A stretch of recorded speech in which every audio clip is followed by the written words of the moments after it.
सोचो, आज के टाइम में हमारे पास एडवांस्ड टेक्नोलॉजी है, 3D modelling, AI, laser measurements.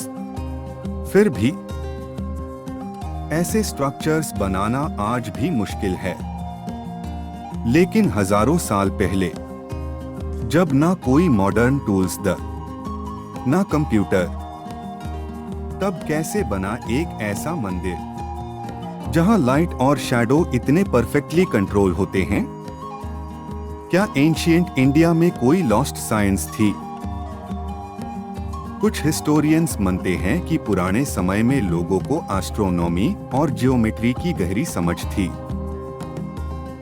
वो सिर्फ मंदिर नहीं बनते थे, बल्कि एक कॉस्मिक सिस्टम क्रिएट करते थे, जहां हर चीज, सूरज की रोशनी, हवा का फ्लो और एनर्जी का बैलेंस, सब कुछ कैलकुलेट होता था।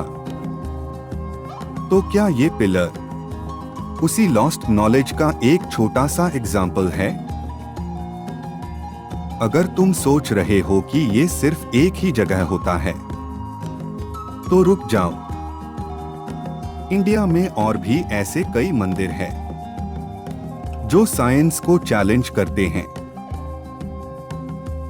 जैसे आंध्र प्रदेश का लेपाक्षी टेम्पल, जहां एक पिलर हवा में लटकता है, जमीन को टच ही नहीं करता। और फिर कर्नाटक का तलकड़, जहां एक श्राप के बाद पूरा शहर रेत में डूब गया। ये सब जगह एक ही बात बताती है कि हमारे पूर्वज सिर्फ धार्मिक नहीं थे, बल्कि हाईली इंटेलिजेंट भी थे। उन्होंने ऐसे स्ट्रक्चर्स बनाए जो आज भी हमारे लिए पजल देन हुए हैं। अगर तुम कभी तेलंगाना जाओ और इस मंदिर को विजिट करो, तो एक अजीब सी फीलिंग आती है। मंदिर के अंदर जाते ही एक शांति का एहसास होता है, और जब तुम उस पिलर के पास खड़े होते हो, तो ऑटोमेटिकली तुम्हारी नजर उसके शैडो पर चली जाती है। लोग उस शैडो को घंटों तक देखते रहते हैं, सिर्फ ये समझने के लिए कि क्या ये सच में मूव नहीं हो रहा। कुछ लोग वीडियो बनते हैं, कुछ फोटोज लेते हैं, लेकिन हर कोई एक ही सवाल लेकर वापस जाता है, ये पॉसिबल कैसे है? कुछ रिसर्चर्स ने इस मिस्ट्री को सॉल्व करने की कोशिश भी की। उन्होंने डिफरेंट टाइम्स पर शैडो ऑब्जर्व की, मेजरमेंट्स लिए, एंजल्स कैलकुलेट किए, लेकिन रिजल्ट कंफ्यूजन और बढ़ गया।